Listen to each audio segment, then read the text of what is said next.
40 ባሎችን የገደለችዋን ሴት ነው ዛሬ የምናየው። ሰላም ቤተሰቦች ሁሉ መልካም? ሰላም ወንድሜ ሁሉ ሰላም አለን። ቤል ጌነስ ትባላለች። ኖርዌጂያን ነች። በ1859 አካባቢ ትወለዳለች። ከዛ በኋላ ወደ አሜሪካ ትመጣና ኑሯን አሜሪካ ውስጥ ታረጋለች። ፍጹም የገንዘብ ጥማት ያለባት ሴት ነች። በጣም መልካም ነች። በጣም ረጅም ነች። ሜትር ከ80 አካባቢ ነው ቁመቷ። ምን ታረጋለች መሰለህ?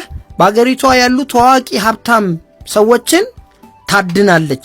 እንዴት ነው የምታድነው? ጋዜጣ ላይ ትሄድና ትዳር ፈላጊ ነኝ ትልና የራሷን መስፈርት ታስቀምጣለች። ሀብታም የሆኑ በራሳቸው ገንዘብ ያላቸው እንደዚህ የሆኑ ምናምን እያለች ነው የምታስነግረው። መልካም ቆንጆ ነች። ሀብት ያላቸው ሰዎች ይመጣሉ፣ ያገቧታል።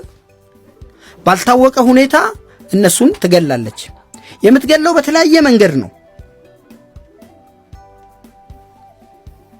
በመድኃኒቶች፣ ምግብ ላይ በሚደረጉ እንክብሎች፣ በአንድ ጊዜ በሚገሉ አይደሉም፣ በጊዜ ሂደት የሚገሉ። ከዛ ከምትኖርበት ግዛት ደግሞ ሌላ አሜሪካ ስቴት ኢንዲያና የሚባለው ስቴት ላይ እዛ ትልቅ የእርሻ ቦታ አላት። ትገልህና እዛ ነው አጽምህን የምትከምረው። አሁንም ሌላ ሰው እንደገና እንደዚሁ ትመለምላለች። በቃ ትዳር ፈላጊ ትላለች፣ ታስመጣለች። ሀብትህን፣ ኢንሹራንስህን ምናምን ወደ ራስ ካዞረች በኋላ ትገልሃለች። እንደዛ እያደረገች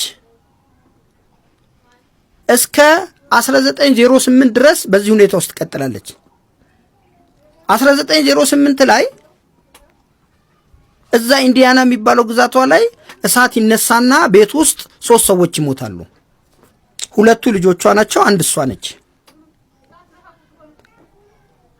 ከሞተች በኋላ በቃ እሷ ነች ተባለ። እርሻው ምናምን ነገር እንትን ሲባል ከ40 በላይ የወንድ ራስ ቅሎችና ሌሎች አጽሞች ይገኛሉ። ኦኬ በቃ እሷ ከቃጠሎ ውስጥ አብራ ተቃጥላ ሞታለች ይባልና ወደ ፎረንሲክ ሲወስዱት ግን እሷ ሜትር ከ80 ነች ቁመቷ። የ2 ልጆቿ ናቸው። 3ኛው ግን የተገኘው አጭር ሰው ነው፣ እሷ አይደለችም። ከዛ በኋላ የእሷ ጉዳይ ሚስጥር ሆነ ቀሩ። በዓለም ላይ ብዙ ሚስጥር የሆኑ ጉዳዮች የሚባሉ አሉ፣ አሟሟቶች። ከዛ ውስጥ አንዱ የዚህ ሴት ታሪክ ነው፣ የቤል ታሪክ ነው። የት ትግባ የት ትውጣ አይታወቅም። ግን እሷ የሞተችው እሷ እንዳልሆነች ተረጋግጧል። 40 ወንዶች እንደገደለችም ተረጋግጧል። ሀብትና ኢንሹራንሳቸውን እየበላች ማለት ነው። የመጨረሻ በደም የጨቀየች ሴት ነች። ግን ጉዳዩዋ መጨረሻው በሞት በእንደዚህ አክቹአሊ ስቲል ነው። አትኖርም፣ ልትኖር አትችልም። ግን በቃ ሚስጥር እንደሆነ ያው ወደ ጉድጓድ ወረደች ማለት ነው። እስቲ በቅርቡ ደግሞ ስለ ኢራኗ ሴትዮ እንሰራለን። አሁን በቅርብ ፍርድ ላይ ያለች ሴትዮ አለች አይደል? ተመሳሳይ ታሪክ ነው። እሱንም እናያለን። እንደሚመቻችሁ ተስፋ አደርጋለሁ። አመሰግናለሁ።